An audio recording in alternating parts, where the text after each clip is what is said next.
वतीने आमदार झाला, खासदार झाला, बाळासाहेबाला जाऊन विनंती केली। त्या प्रतिक्रियेमध्ये मी होतो। जेव्हा वंचित सोबत त्याने युती केली, युतीमध्ये करतोय, अरे तो महाराष्ट्रात औरंगाबाद शहरामध्ये आणि नांदेडमध्ये एमआयएम पक्ष आहे आणि तिकीट किती मागतो बाळासाहेबाला? 600 तिकीट द्या म्हणे बाळासाहेब।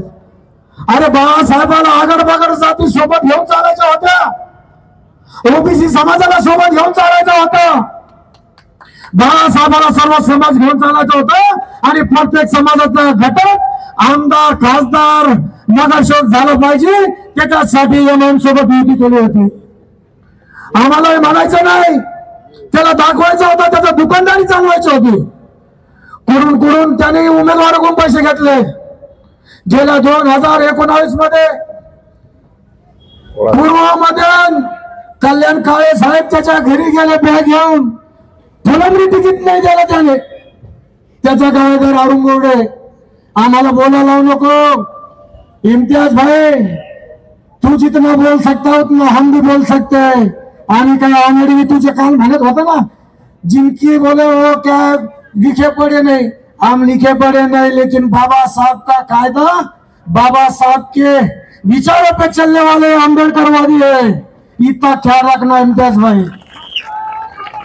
कारण तुम्हाला माहित असेल, इम्तियाज जलील दारोदार आम्ही घेऊन फिरलो, इम्तियाज जलील पण त्याला त्याचा भाग नाही। मी जाता वेळ घेणार नाही। माझी माता भगिनी सोबत आहेत, सकाळपासून आलेले आहेत, उपाशी आहेत, माझे बंधू आहेत, काका आहेत, मामा आहे, मावशी आहेत, बिचारे सकाळपासून आलेले आहेत। मी आपला वेळ घेणार नाही, पण एवढं सांगतो, मी ज्यावेळेस उमेदवारी मागितली होती पश्चिम मतदारसंघामध्ये, पोलीसवाले साहेब आगाव साहेब तिथंच थांबायला, ते गाडी जाऊ देणार, शिष्टमंडळ ठीक आहे पण गाडी तिथंच थांबा। कारण मी ज्यावेळेस पश्चिम मतदारसंघातून तिकीट मागितलं होतं, त्याला बौद्ध समाजाचा माणूस चालत नव्हता, क्योंकि बौद्ध समाजाचा एक आमदार झाला तर त्याला वाटलं की मी निवडून नाही आलो आणि ये बरा व्हाय तो काय कोई स्कृती हे करणे का, म्हणून त्यांनी हात मिळवणे केले, 3 कोटी रुपये घेतले। त्याला निवडून कोणाचा आणायचं होतं, पक्ष कोण चालवतोय, त्याचा पक्ष कोण चालवतोय, तर म्हणजे शिवसेनेवाले उपप्रगटवाले पक्ष चालवतात, त्याचे 70 साहेब सांगतात, त्याला 70 साहेब सांगतात ते इसको चुना केला नाही। अरे क्यों भाई, आंबेडकर चळवळीतला कार्यकर्ता तुला चालत नाही, तो आंबेडकर समाजाचा कार्यकर्ता एक आमदार झालेला चालत नाही? इम्तियाज भाई याच्यानंतर समाजाला वापरून घेऊ नका, ते बागड बिल्ले तुमच्या मागे जे 4 फिरताय ना, उद्या तिकीट देऊ नका त्यांना, ते बी आंबेडकर समाजासोबत राहतील ते, आणि आम्ही त्याला सोडणार नाही, त्याला सोबतच घेणार। मी आपला जादा वेळ घेणार नाही, माता भगिनी बोल झालेले आहे। यानंतर महाराष्ट्राचे नेते, आपले नेते एक मिनिट जालिंदरजी शेंडगे आपला धन्यवाद व्यक्त करतील अशी विनंती करतो। जालिंदर शेंडगे 5 मिनिटं फक्त, 5 मिनिटाच्या नंतर तुम्हाला सोडून देतो। डॉक्टर बाबासाहेब आंबेडकर कृती समितीच्या वतीने आपण या ठिकाणी हरामखोर इम्तियाज जलीलला अटक करावं या प्रमुख मागणीसाठी आपण आज आंबेडकरी समाजाचा वज्रमूठ एक करून या ठिकाणी आपण रस्त्यावर आलो। या ठिकाणी मी सर्वांच्या वतीने माननीय पोलीस कमिशनर साहेबांना भेटण्यासाठी गेलो असताना पोलीस कमिशनर साहेबांनी सांगितलं की मी आंबेडकरी समाजाचा खऱ्या अर्थाने धन्यवाद व्यक्त करतो की हजारोच्या संख्येने आले असताना देखील शांततेत या ठिकाणी हा मोर्चा निघाला। त्यांना मी सांगितलं की बाबासाहेबांची अनुयायी आहेत, गौतम बुद्धाला मानणारी ही मंडळी आहे साहेब, जर त्या हरामखोराला तुम्ही लवकरच जेलमध्ये नाही घातलं तर ही जनता मात्र त्याला रोडवर फिरू देणार नाही। माननीय पोलीस कमिशनर साहेबांनी या ठिकाणी आम्हाला शब्द दिला की या 2-4 दिवसामध्ये सर्व कारवाई करून इम्तियाज जलीलला अटक केल्याशिवाय आम्ही शांत बसणार नाही। पोलीस कमिशनरने या ठिकाणी आपल्याला शब्द दिला की या ठिकाणी सर्व आंबेडकरी समाजाच्या नेत्यांना आणि तमाम माझ्या आया बहिणींना या ठिकाणी तुमचे आभार मानतो की आपण आमच्या आवाजाला हाक देऊन या ठिकाणी मोठ्या ताकदीने उभा राहिला, त्याबद्दल मी तुम्हाला सर्वांचे मनपूर्वक आभार मानतो. जय भीम, जय रुद्र. आंबेडकरी समाज या ठिकाणी एकत्र आला. बाबासाहेब आंबेडकरांच्या या भूमीमध्ये इम्तियाज जलील सारखा हरामखोर माणूस, हप्तेबाज माणूस, सुपारीबाज नेता आम्हाला आव्हान करतोय आणि आमच्या समाजाला अपमानित करण्याचा प्रयत्न करतोय आणि म्हणून त्याला त्याची जागा दाखवण्यासाठी आज आपण या ठिकाणी एकत्र आलोय. मी इम्तियाज जलीलला सांगू इच्छितो की इम्तियाज जलीलने आपल्या खासदारकीच्या काळामध्ये आमच्या मतावर निवडून आला आणि आमच्या मताचा उपयोग केला, परंतु आंबेडकरी समाजासाठी त्यांनी काय केलं, आमच्या दलित वसाहतीमध्ये त्यांनी काय केलं. आमच्या अरुण भाईंनी सांगितलं की बाबा बिल्डर नावाचा एक ठेकेदार आहे, बीएमसी मध्ये कोट्यवधी रुपयाचे बोगस बिल काढून ठेकेदाराला आणि स्वतःला मोठं करण्याचं काम या इम्तियाज जलीलने या ठिकाणी केलेलं आहे मित्रांनो. आणि इम्तियाज जलील बाबासाहेब आंबेडकरांच्या समाजासाठी जर तुम्ही घातण्याचा प्रयत्न केला तर तुम्हाला आम्ही मातीत घालण्याशिवाय राहणार नाही, ही भूमिका या ठिकाणी आज आंबेडकर समाजाची आहे मित्रांनो. आणि म्हणून आज आपण या ठिकाणी एकत्र आलो. वेळ बराच झालेला आहे आणि मी पोलिसांना सांगू इच्छितो, जालिंदरबाईंनी सांगितलं 2-4 दिवसात अटक होईल. मी पोलीस कमिशनरांना आवाहन करेन की आज हजारोच्या संख्येने आंबेडकरी समाज या ठिकाणी एकत्र आलाय. तुम्ही बाबासाहेब आंबेडकरांचं नाव मिळवण्यासाठी नामांतराचं आंदोलन या शहरामध्ये झालं, त्यावेळी मोठे मोर्चे या ठिकाणी निघत होते. तुमच्या काळात हा मोठा मोर्चा निघालेला आहे, परंतु हा मोठा मोर्चा सुपारीबाज इम्तियाज जलीलला अटक करण्यासाठी आहे. एक आठवड्यात इम्तियाज जलील सारख्याला अटक झाली नाही तर आमचा समाज कदापि शांत बसणार नाही. आहात का तुम्ही लढ्याच्या पोटी जन्मलेला आहात का? आणि म्हणून बाबासाहेब आंबेडकरांनी सभात्याग केला आणि या शब्दाला विरोध केलेला आहे मित्रो. पुढे 1982 ला केंद्रामधून या शब्दाला बायकॉट केलं, कामकाजातून काढून टाकलंय.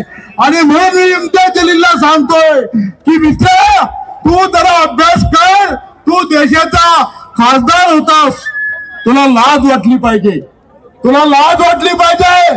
ज्या माणसांनी तुला निवडून दिलं पण तू कुत्र्यासारखी टांग वर केलीस, कुत्र्यासारखी टांग वरच केलीस. आणि आमच्यावर हरिजन म्हणतात एक कागद 10 वेळा दाखवतो, 10 वेळा एक कागद दाखवतो. हरिजन हरिजन बहुत बडापणा लागला आहे क्या? अरे आराम खोरा, आम्ही जातीवान कुळीचे महार आहोत. बाबासाहेब आंबेडकरांनी आम्हाला बौद्ध धर्माची दीक्षा दिली, तेव्हापासून प्रत्येक माणूस आमचा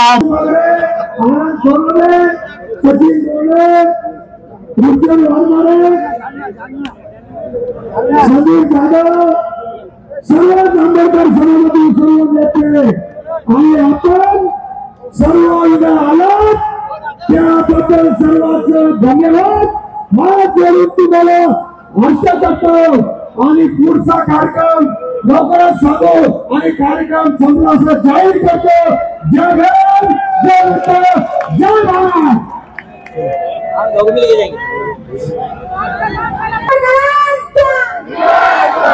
डॉक्टर बाबासाहेब आंबेडकरांचा आणि त्या जलीलसाठी आम्हाला म्हणायचं आहे का? अरे बाई मन जलील म्हणतो, अरे बाई मन जलील म्हणतो, आम्हाला तू हरिजन आणि आम्हाला तू हरिजन. मग हे काय करतील सगळे? अरे उभं फाडलं तुला रे गाडं ती म्हणजे हे खाली का बंदा अरे जिंदा मचात अजून भीमरा, जिंदा रे जिंदा मचात अजून भीमरा, जिंदा रे जिंदा मचात अजून भीमराव, जिंदा रे. जय हिंद. ये आंदोलन था, क्या मांगे? आज हम जो अंबेडकर कृति समिति की ओर से जो मोर्चा निकाला गया, वो मोर्चे का एक हमारी डिमांड थी कि 8 दिन पहले माजी खासदार इम्तियाज जलील इन्होंने जो पत्रकार परिषद ली और वो पत्रकार परिषद में बोले हरिजन हरिजन हरिजन. एक बार बोले तो हम समझ सकते थे, लेकिन उन्होंने 8 बार उस लफ्ज़ का उपयोग किया और उपयोग करने के बाद उन्होंने बौद्ध समाज को अपमान किया. क्योंकि 2017-18 का सुप्रीम कोर्ट का जजमेंट है, वो जो बता रहे थे वो भी बताना नहीं चाहिए। वो कोई कागज पे बता रहे थे जो हरिजन हरिजन हरिजन बोलना भी और हरिजन जो दिखाना वो भी गलत है, क्योंकि बाबा साहब अम्बेडकर ने गांधी जी को बोला था कि आप हरिजन नहीं बोलना चाहिए। अगर आप हरिजन बोलेंगे कि आप क्या दलित की औलाद है, ये उनको संसद में बोला था गांधी जी को, तो उसका बैन 2017 में सुप्रीम कोर्ट ने बैन की। वही लफ्ज खासदार इम्तियाज जलील ने यूज किया। उनकी मगरूरी इतनी है कि उन्होंने हमको लगा कि 8 दिन में वो माफ़ी मांगेंगे, मेरी गलती हो गई वो बोलेंगे, लेकिन अभी भी उनका जो तकब्बुर है, उनमें जो वो एक मगरूर है, उन्होंने उनका मगरूर पर अभी भी नहीं गया। इसलिए हमने आज पुलिस कमिश्नर को उनको बोले हुआ है, उन पे जो एट्रॉसिटी एक्ट पर माने जो गुना दाखिल किया हुआ है वो तहत उनको अटक होना चाहिए। अगर वो अटक नहीं करते हैं तो हम मोर्चा लेके अब पुलिस कमिश्नर पे आएंगे, लेकिन पुलिस कमिश्नर ने साहब 1-2 दिन में हमारी पूरी कार्रवाई करके हम इम्तियाज जलील माजी खासदार को अटक करेंगे, ये हमारा शब्द है। इम्तियाज जलील सरकारी दफ्तर में भी नाम लिखा हुआ है डॉक्यूमेंट में, क्या उसके लिए भी आप चेंज वो करेंगे? हमने 2 दिन में बॉम्बे में जाके मुख्यमंत्री, दोनों मुख्यमंत्री उप मुख्यमंत्री साहब से विनती करने वाले हैं। जो शब्द है वो गलत है, वो जो शब्द पहले विड्रॉल होना चाहिए। हम हमारे अम्बेडकर कृति समिति की ओर से वो हमारी डिमांड रहने वाली है। कितनी संगठनाएं मोर्चे में थी और कितने लोग थे? अम्बेडकर समाज के जितनी भी संगठन है, आरपीआई है, वंचित है, और आरपीआई के जितने भी गट्स है, पूरे गट्स के पूरे कार्यकर्ते नेतागण आज के जलसे में पूरे आए थे। आपका नाम? मैं अरुण बोल रहे, एक अम्बेडकर चळवळी का कार्यकर्ता। हमारे ये मोर्चे में प्रमुख रणनीति पिछले भी उनके ऊपर 2 टाइम ऑटोसिटी गुना दाखिल हो गया था, और अभी भी क्रांति चौक पुलिस स्टेशन में और उस्मानपुरा पुलिस स्टेशन में उनके ऊपर ऑटोसिटी गुना दाखिल हुआ, पर उनको अभी तक अटक नहीं हुई। इस वास्ते ये मोर्चा हमने निकाला था, और हम सरकार को भी पूछने वाले हैं क्या 8-10 दिन से इनके ऊपर अट्रॉसिटी एक्ट गुना दाखिल हो गया, फिर भी आपने इनके ऊपर इनको अटक क्यों नहीं किया? तो हम लोग यहाँ पे ये मोर्चा तक हमारा विषय नहीं है। हम ये इनका जलील का विषय लेके हम मुख्यमंत्री साहब और शिंदे साहब और अजीत दादा पवार के पास भी जाने वाले। क्या खुलेआम ये आदमी 7 बार हमें हरिजन हरिजन कहता है। हरिजन बोले तो हमारा अपमान है, हरिजन बोले तो हमारे को एक गाली है। और ये हरिजन शब्द को डॉक्टर बाबा साहब अम्बेडकर ने कम से कम कई साल हो गए उसको, अब हम साल बोल नहीं सकते। डॉक्टर बाबा साहब अम्बेडकर ने महात्मा गांधी जी को विरोध किया था कि ये समाज को, ये हमारे समाज को ये एक बोले तो ये शब्द हमारे को अपमान है, गाली है हमारे को। इसके बाद किसी ने ये बोलना नहीं चाहिए। फिर ये लिखा पढ़ा खासदार है, एक बार एमएलए है, एक बार खासदार है, फिर भी आदमी ने जानबूझ के हमारे समाज को गाली देने का काम किया है और अपमानित किया है। इस वास्ते ये मोर्चा निकाला था। आपका नाम? इस विषय को लेकर आप कलेक्टर और तहसीलदार पे भी गुना दाखिल कराएंगे? नहीं, हम है ना अभी तो पुलिस कमिश्नर साहब को निवेदन दिया है। अभी हम हमारे कलेक्टर को भी पूछेंगे और तहसील ऑफिस को भी पूछेंगे क्या भाई अभी तक इनके ऊपर कार्रवाई क्यों नहीं हुई, क्या आप भी इनके साथ मिले वाले हो? सरकारी अगर बात की जाए तो सरकारी दस्तावेज में भी लिखा हुआ है, तो दस्तावेज में लिखे वाला सुप्रीम कोर्ट ने बोला था कि इसको बैंड ये विषय को कर दो, पर ये लिखा पड़ा खासदार है। ये खासदार को बुद्ध समाज ने चुन के लाया था और बुद्ध समाज के ऊपर ये खासदार बना, तो उन्होंने दुसऱ्या विषय में बात करने की थी की अनुसूचित जाती जमातीसाठी हा वर्गाला ही जागा असते, परंतु त्याने प्रत्येक वेळेस मुद्दामून हरिजन हरिजन शब्द करून आम्हाला अपमान केलं। का केलं?